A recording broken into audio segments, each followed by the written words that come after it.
Espíritos trouxeram para nós. E eu encerro aqui esse bate-papo sobre o item 132 do Fonte Viva, dando espaço para que Pai Lucas e Mãe Juliana possam trazer a palestra para nós. Fica à vontade, meu irmão. É uma felicidade muito grande a gente estar aqui nessa noite. Meu nome é Lucas Franco. Estou dirigente da Casa de Umbanda São Miguel Arcanjo, aqui no Rio de Janeiro, junto com a Juliana. Uma casa que no próximo janeiro completa 6 anos. Faz parte da fraternidade de São Miguel Arcanjo e só tenho a agradecer ao Pai Jorge por esse espaço.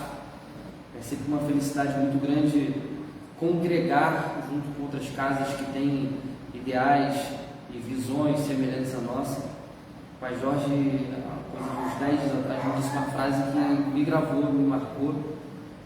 Após nos ajudar, ele disse que o amor nos une. E talvez para ele tenha passado desapercebido, mas para mim, eu falei com a Juliana, essa frase, ela me impactou de uma forma muito diferente. E eu guardei aquela frase e desde então eu tenho tentado meditar nela. O amor nos une. E por o amor nos unir, nós estamos aqui hoje porque falamos a mesma língua, em alguns pontos de formas diferentes, mas a mensagem é sempre a mesma.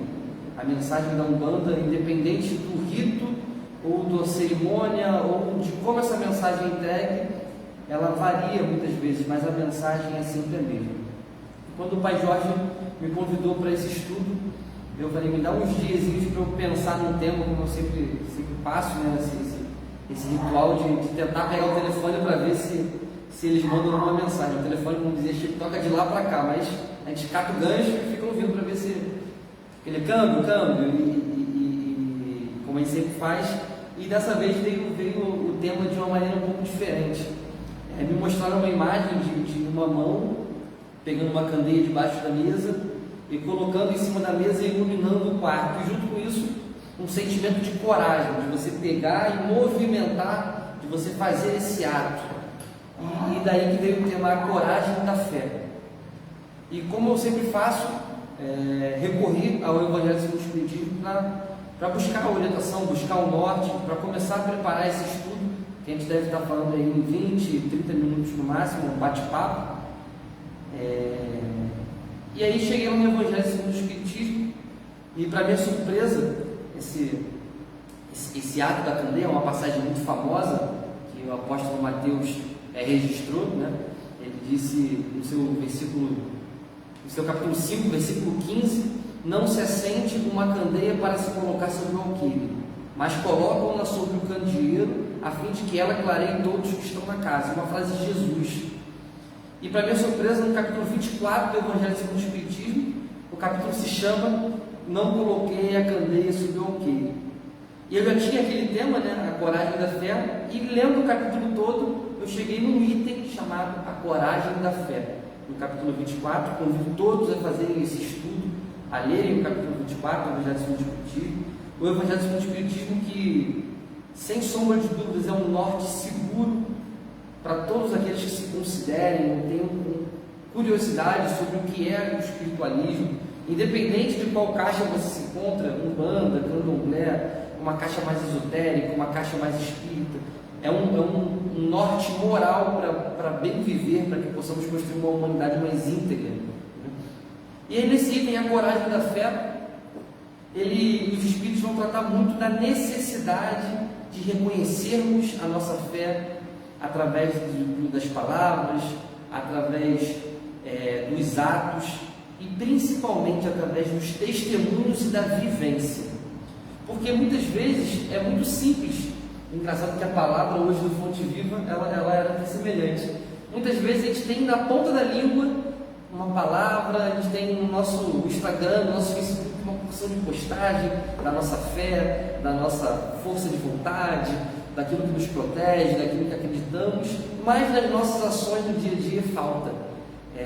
Emmanuel fala uma coisa sobre ele leu aqui agora no Fonte Viva, sobre um eco, sobre um volume sonoro, mas que vazio por trás. E é justamente isso que a coragem da fé nos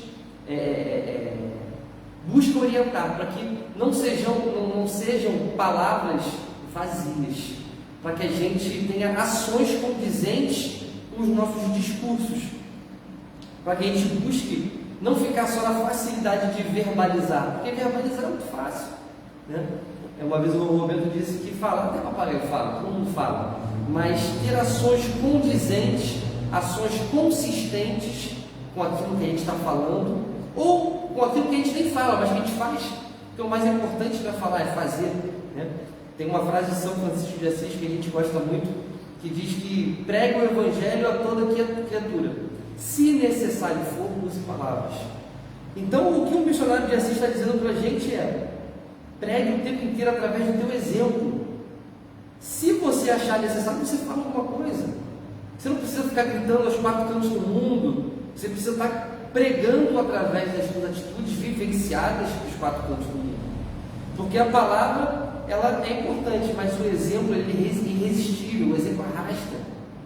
Então, que a gente tenha uma vivência, que a gente busque, a gente sabe que muitas vezes a gente não consegue o tempo inteiro, e na maioria das vezes eu mesmo não consigo, mas a gente está sempre buscando, tentando, indo em direção, andar conforme a Sagrada Lei de Umbanda, conforme a Sagrada Lei de Beno, buscando fazer aquela reflexão noturna que o Pai Jorge nos ensinou, e que Santo Agostinho orienta que todo dia antes de dormir a gente faça uma reflexão de como está a nossa balança.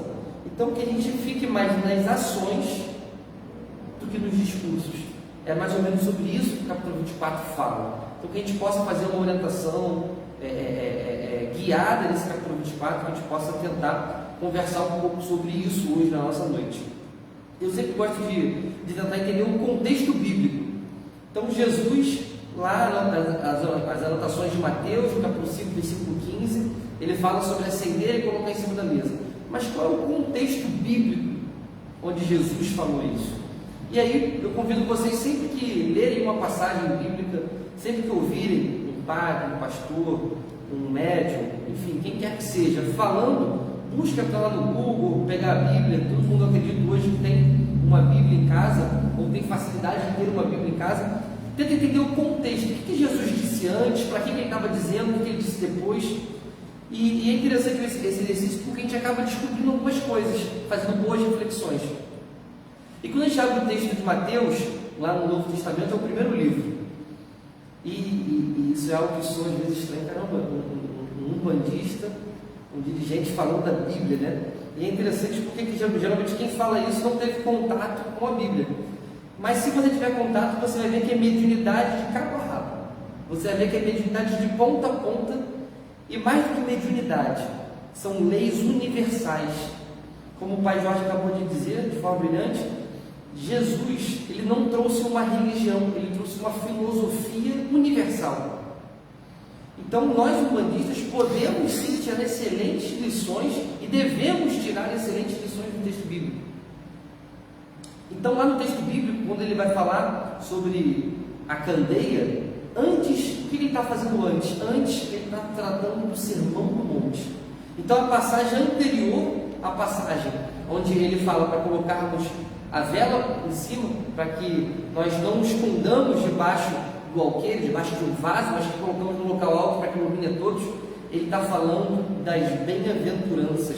Ele está falando do Sermão do Monte, onde ele vai dizer que bem-aventurados são os pobres de espírito, porque o reino dos céus é deles. Bem-aventurados os mansos, porque herdarão a terra. Bem-aventurados que têm fome e sede de justiça, porque serão saciados. Bem-aventurados os misericordiosos, porque alcançarão misericórdia. Bem-aventurados os puros de coração, porque verão a Deus. Bem-aventurados os pacificadores, porque serão chamados filhos de Deus. Bem-aventurados que são perseguidos por causa da justiça, porque o reino de Deus é deles. Bem-aventurados sois vós, quando vos injustiçarem e perseguirem, e mentindo disserem que todo mal contra você por minha causa. E é interessante porque uma vez eu ouvi uma frase de Mahatma Gandhi, um grande líder do hinduísmo, então uma religião que não tem nada a ver com o tronco cristão, não tem uma influência do judaísmo ou daquela região. Mahatma Gandhi, um grande líder hindu, ele disse certa vez que se queimassem todas as obras sacras, e salvassem apenas o Sermão do Monte, nada teria sido perdido. Então, um líder hindu falando de uma fé que não é a dele e reconhecendo naquela fé que não é a dele a pureza universal dos ensinamentos de Deus. Então, Jesus, antes de falar para colocarmos a luz sobre a cadeira, sobre a mesa, ele ensina uma verdade universal. Ele está revelando àquelas pessoas que estão ouvindo um tesouro espiritual. E toda vez que temos contato, que temos olhos de ver e ouvidos de ouvir, toda vez que a nossa consciência ela galga um estágio superior, toda vez que subimos um degrauzinho, essas novas possibilidades nos trazem novas responsabilidades. Está na moda, né? Voltou a Marvel, a DC, fazer muito sucesso os filmes de herói. E tem uma frase que é evangélica, que é bíblica, né? Ali no momento que o tio do Homem-Aranha está desencarnando, ele fala ali para o Peter Parker: grandes poderes trazem grandes responsabilidades. Isso é um ensinamento filosófico riquíssimo. E que Jesus quis dizer mais ou menos isso. Então ele deu para eles um compêndio de lições de bem-aventuranças, de olha, os pacificadores serão chamados de filhos de Deus, aqueles que têm fome e sede de justiça serão saciados. E logo depois ele fala: vós sois o sal da terra e a luz do mundo. De que vale o sal se não para salgar? De que vale a luz se não para iluminar? Então ele deu para eles um tesouro espiritual e logo em seguida deu para eles uma missão. Porque nós não valemos pelo que sabemos, mas pelo que fazemos com o que sabemos. Porque não adianta de nada você ficar no alto de um trono, falando eu sei todos os saberes, mas você não movimenta aquilo, você não torna aquele conhecimento útil para a comunidade, útil para a sua família, útil para aquelas pessoas que te buscam. Então Jesus disse: de que vale o sal se não para salgar? Se eu tenho sal que não salga, não serve de nada. Se eu tenho uma vela que está debaixo da mesa e não ilumina, ela não serve de nada. Então ele deu o ensinamento e deu a missão: iluminem, façam luz. Só que para pegarmos essa luz e colocarmos em cima, nós temos que ter coragem. Porque a fé do Cristo, ela não é uma fé de covardes, é uma fé de corajosos. Todo centro sério que abre a porta para atender o público, ele não sabe o que vai vir pela frente. Aqui nesse tempo belíssimo, de uma energia muito linda, a gente já teve aqui numa gira e hoje a gente está mais uma vez sentindo essa egrégora. Quando se abre aquele portão ali, a gente não sabe o que vai enfrentar. A gente não sabe quem vai entrar aqui, se é alguém que está com ideação suicida, se é alguém que está pensando em terminar um relacionamento que tem muita coisa boa para vir, se é alguém que está perdido, precisando de uma palavra, se é alguém que está precisando de colo. E para você abrir aquela porta, você tem que ter coragem. Para você colocar a vela em cima da mesa, você tem que ter coragem. Para colocar e para mantê-la ali. Porque o que tem de gente que vai falar: tira essa vela daqui, coloca ela para o canto, coloca ela para baixo, coloca ela ali. Para você colocar e sustentar aquela escolha, você tem que ter coragem. E naturalmente a gente vai ter medo. Em algum momento, eu posso dizer com tranquilidade que o Pai Jorge teve medo. Eu tenho medo em vários momentos. Juliana tem medo em vários momentos. E todo aquele que abre o olho debaixo desse sol, em algum momento da vida tem medo. Porque o medo é natural da espécie humana. O medo é um artifício dado por Deus para que nos mantenhamos vivos na carne. É um equipamento de proteção individual, o medo. Quem diz que não tem medo, ou está mentindo, ou em algum momento não está refletindo ao certo daquilo ali. Nós temos medos diferentes, em níveis diferentes, mas todos nós temos medo. E é interessante que o medo, ele não é um opositor da coragem. O opositor da coragem não é o medo. O opositor da coragem é a covardia. Então, medo e covardia são coisas diferentes. E eu posso te dizer, meu irmão, minha irmã, que com tranquilidade, se você tem medo de errar, medo de ser criticado, medo de não conseguir qualquer área da sua vida, estudando um concurso, ou empreendendo na iniciativa privada, ou buscando uma nova faculdade, ou um novo relacionamento, enfim, como pai, como mãe, a gente tem medo o tempo inteiro, como médico, a gente tem medo, o medo ele faz parte. Então, se você tem medo de errar, eu já te digo com tranquilidade, você vai errar. naturalmente você vai errar. Então tira esse medo, você vai errar. Se eu tenho medo de ser criticado, eu te digo com tranquilidade, você vai ser criticado. Fazendo A, B ou C, ou não fazendo nada, você vai ser criticado. Se você tem medo de não conseguir, esse medo já está te limitando de conseguir. Então, se você tem alguma chance de conseguir passar no concurso, é indo atrás. Se você tem alguma chance de buscar um emprego, é indo atrás. Se você ficar parado, inerte, você já não vai conseguir. Porque coragem não é não ter medo. Coragem é fazer o que tem que ser feito apesar do medo. Aristóteles, da Grécia Antiga, disse que a coragem é a primeira das virtudes, porque ela favorece e possibilita todas as outras. Então, a partir do momento que eu tenho coragem de pegar aquela vela em qualquer área da sua vida e colocar sobre a mesa, você está iniciando um movimento que vai favorecer outras coisas, outras pessoas. Então, quando a gente tem a coragem de abrir a porta de um terreiro, quando tem a coragem de iniciar uma live, quando tem a coragem de ligar para alguém e perguntar: está tudo bem contigo? Você está favorecendo a humildade, você está criando um campo fértil para a empatia, para a troca, para o amor, para o encontro.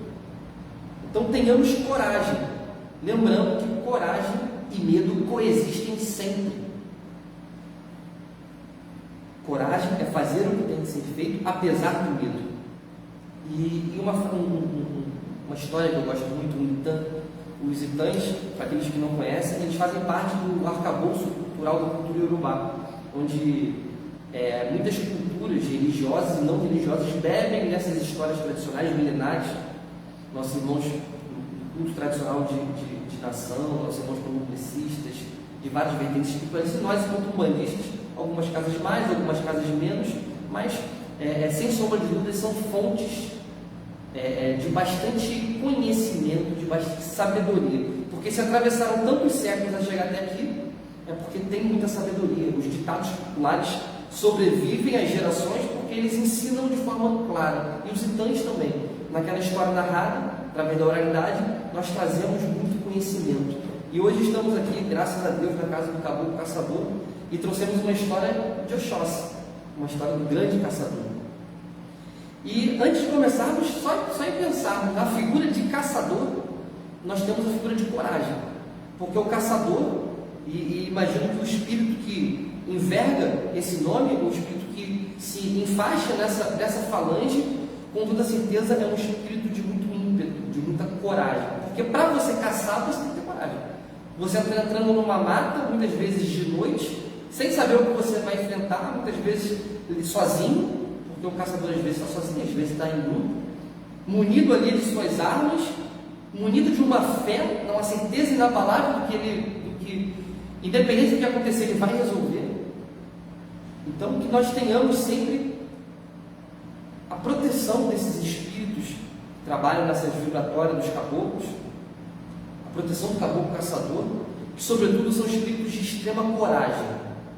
E a história que a gente traz hoje é um entanto talvez dos mais conhecidos de Oxóssi, quando no reino de Ifé, anualmente se tinha a festa da colheita do inhame. O inhame é um alimento extremamente usado em vários momentos da religiosidade, da espiritualidade, dos cultos de nação e até mesmo na Umbanda, e eles faziam uma grande festa para comemorar aquela colheita.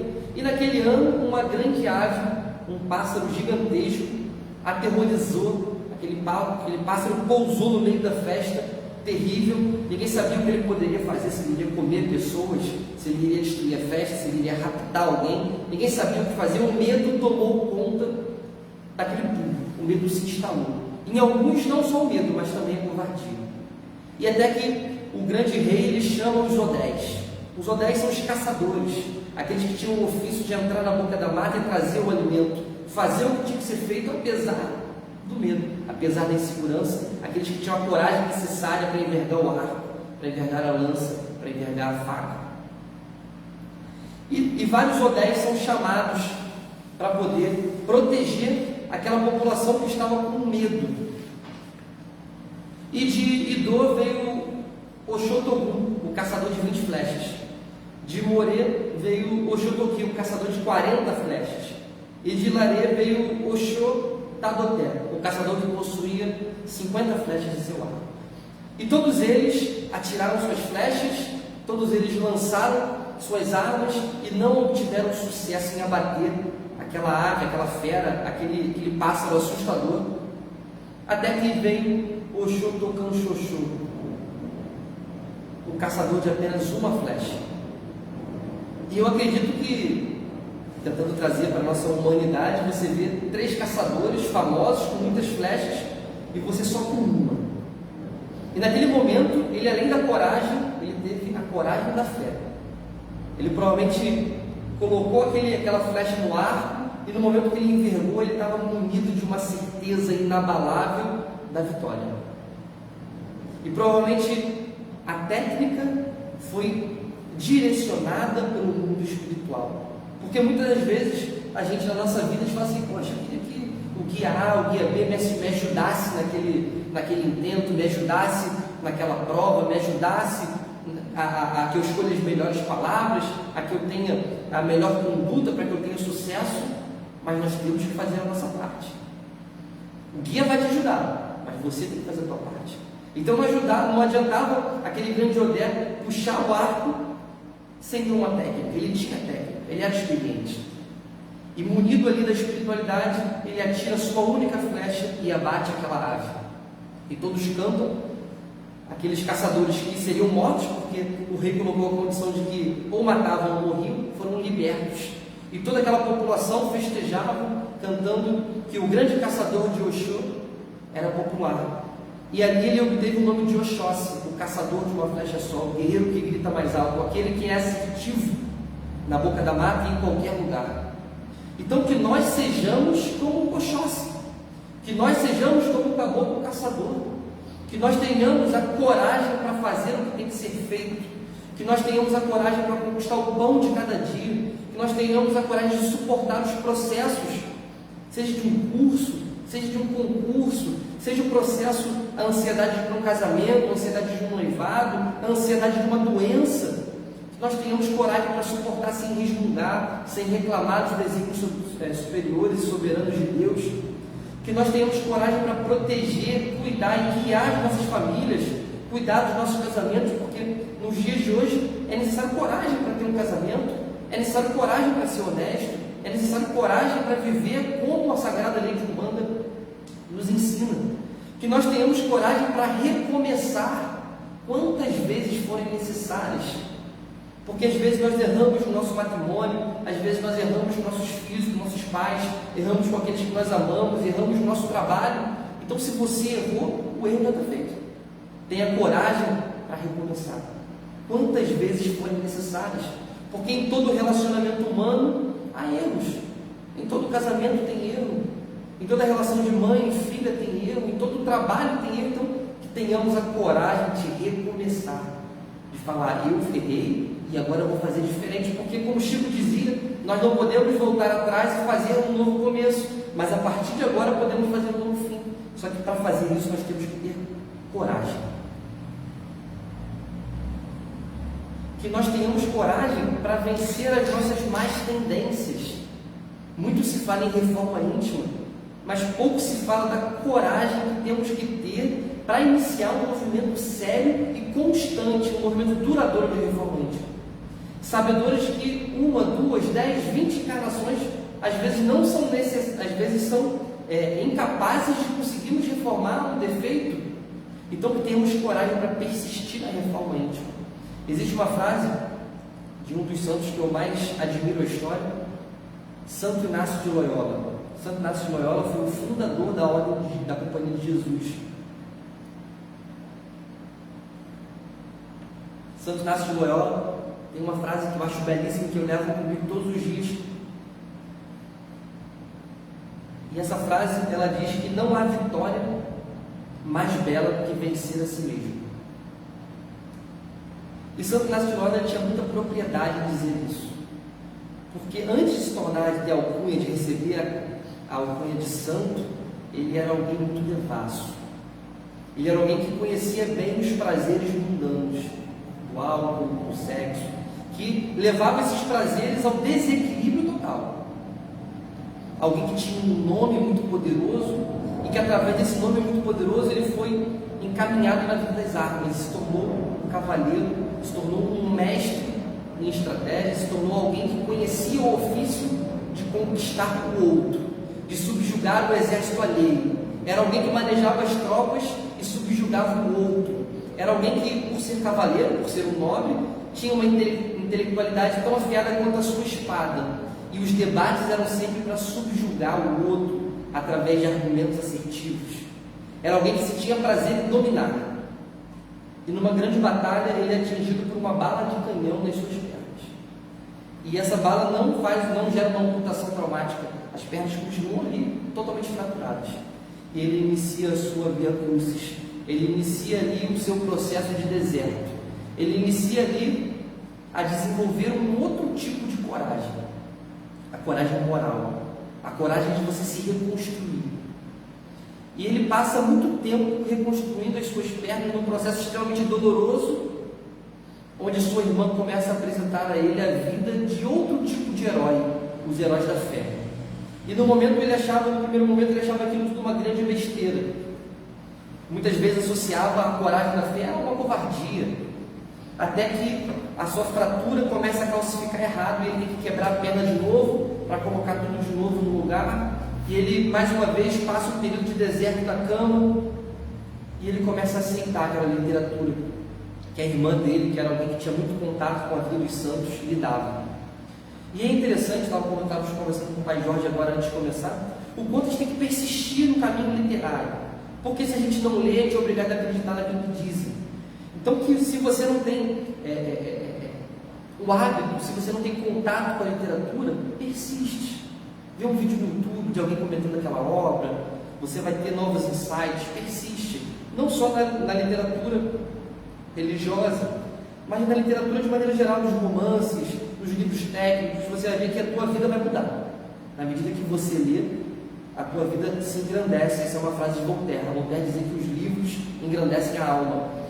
E ali, Inácio de Loyola é engrandecido na sua alma. Com livros religiosos ele começa a descobrir que existem outros tipos de batalha, que existem outros tipos de arma, outros tipos de inimigo, que todos residem no seu próprio coração e na sua própria psique, na sua própria mente. E quando ele se cura totalmente, ele se torna um convertido convicto. E ele começa a pregar o ensinamento de Jesus, e ele não era um sacerdote, era ato exclusivo do sacerdote. Ele é preso e ele sofre um processo muito longo até se tornar o fundador da Companhia de Jesus, uma companhia militarizada. E ele descobriu que mais do que subjugar o outro, muito mais difícil subjugar o outro é subjugar a própria vontade. Muito mais difícil do que disciplinar um exército é disciplinar os próprios hábitos. Muito mais afiada tem que ser a espada para convencer através do exemplo do que do argumento. E ele traz essa coragem que a gente tem que ter para lutar contra nós mesmos. Assim como São Jorge, que luta contra o dragão, nós temos que lutar contra o dragão que existe dentro de nós. E nós, umbandistas, nós que estamos no caminho espiritualista, seja você candomblessista, espírita, esotérico, nós temos uma fé ancorada, uma coragem ancorada na fé.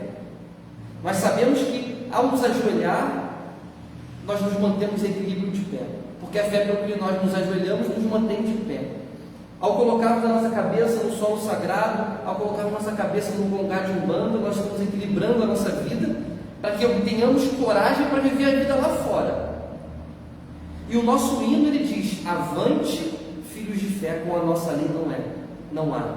Porque a fé da Umbanda é uma fé de soldados, é uma fé de heróis, é uma fé de santos, é uma fé dos tatas da África, é uma fé dos morubixabas das selvas africanas, é uma fé de São Miguel Arcanjo, que traz um escudo, traz uma espada, traz uma balança.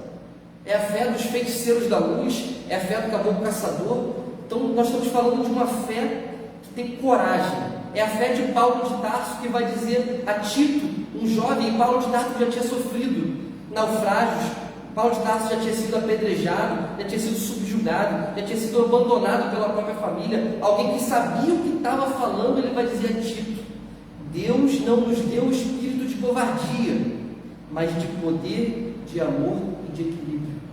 Então nós, enquanto umbandistas, temos nossa fé e a nossa coragem ancoradas juntas.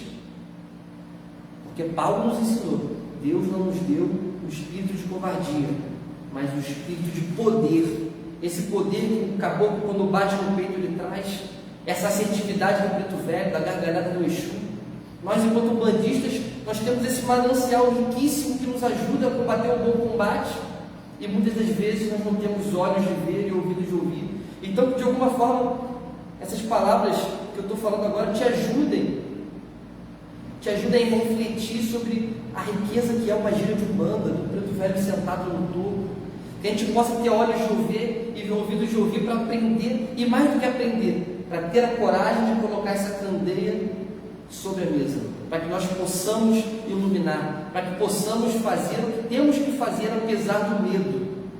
E para terminar, tem uma história que eu acho muito bacana, bem curtinha, e ela conta a história de uma heroína da fé.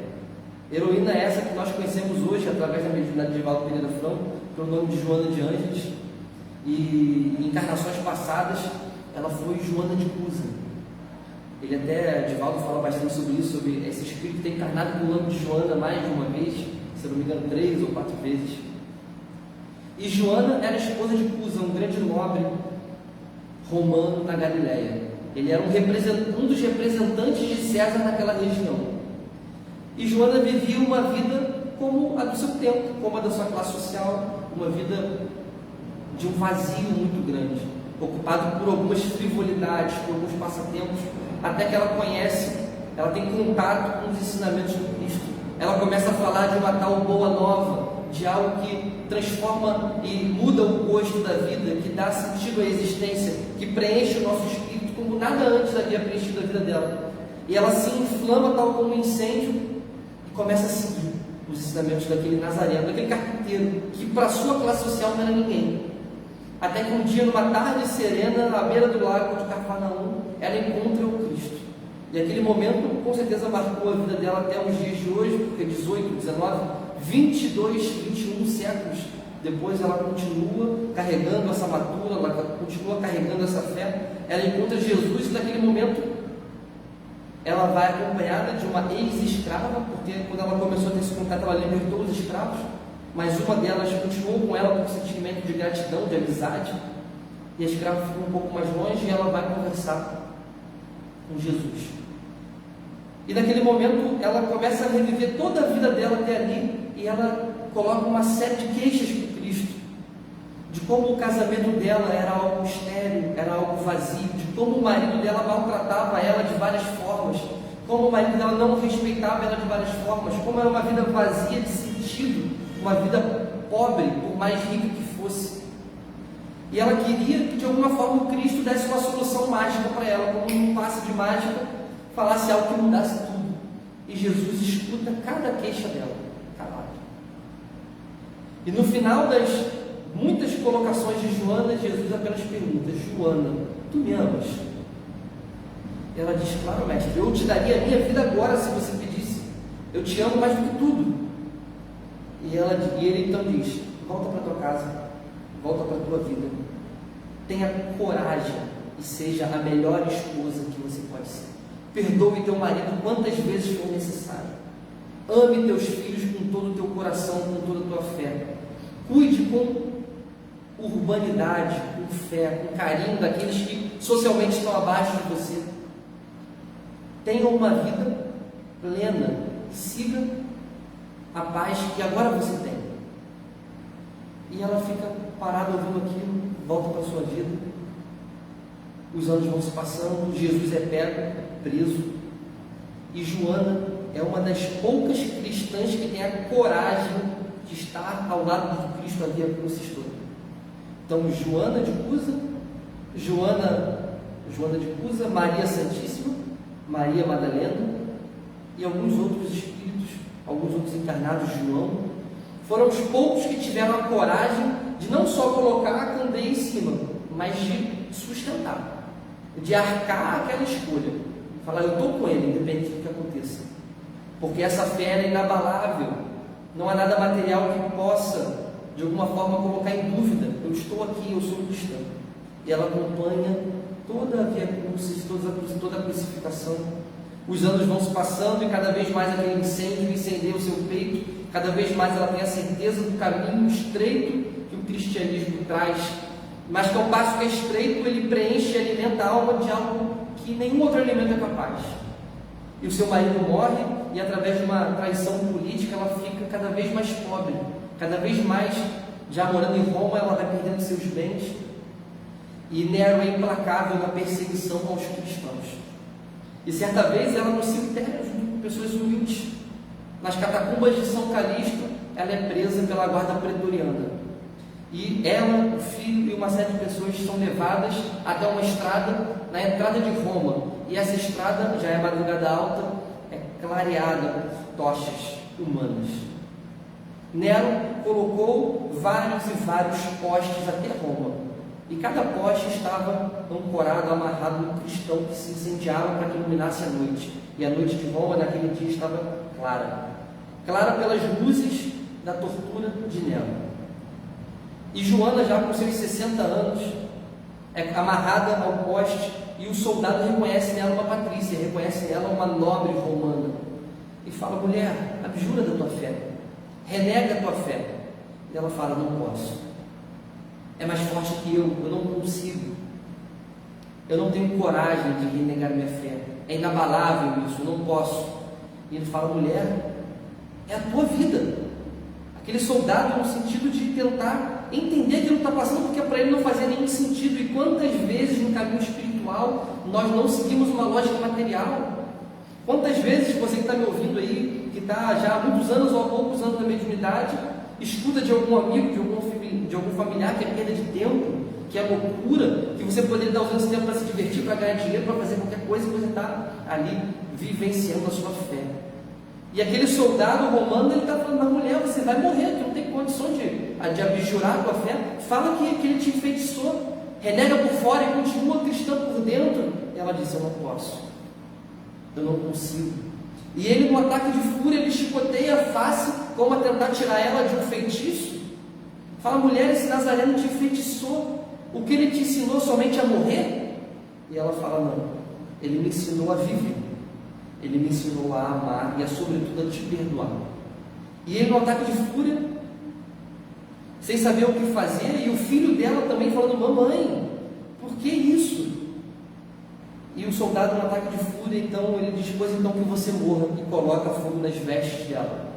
E ela sente a fumaça subir, fecha os olhos e começa a sentir uma paz estonteante, uma paz indescritível, capaz de fazer com que todos aqueles soldados repensassem o que eles estavam fazendo. Uma paz exemplificada, que fazia aquelas pessoas que estavam tão certas da crueldade começarem a repensar a vida inteira. E a fumaça sobe, e ela fecha os olhos, entorpecida pela fuligem. Ela vê as mãos do Cristo cravadas pelo cravo, dizendo: Joana, você já passou pela porta estreita, venha comigo. Então, que nós possamos, de alguma forma, ter a fé de Joana de Cusa, ter a fé dos grandes caçadores, dos grandes Odés, que possamos, de alguma forma, ter a fé de Santo Inácio, que possamos ter a coragem e a fé juntos. De alguma forma, a gente possa ter tocado alguém, convidado alguém à reflexão, e que possamos nós mesmos, e eu falo com toda tranquilidade, de que quem mais precisa ouvir essas palavras sou eu. Quem mais precisa ter essa fé, quem mais precisa ter essa coragem, quem mais precisa ter a coragem de recomeçar quantas vezes for necessário sou eu. Então, muito obrigado pela oportunidade, muito obrigado pela paciência de ter ouvido, e que de alguma forma vocês possam ter sido tocados por essa mensagem que não é minha.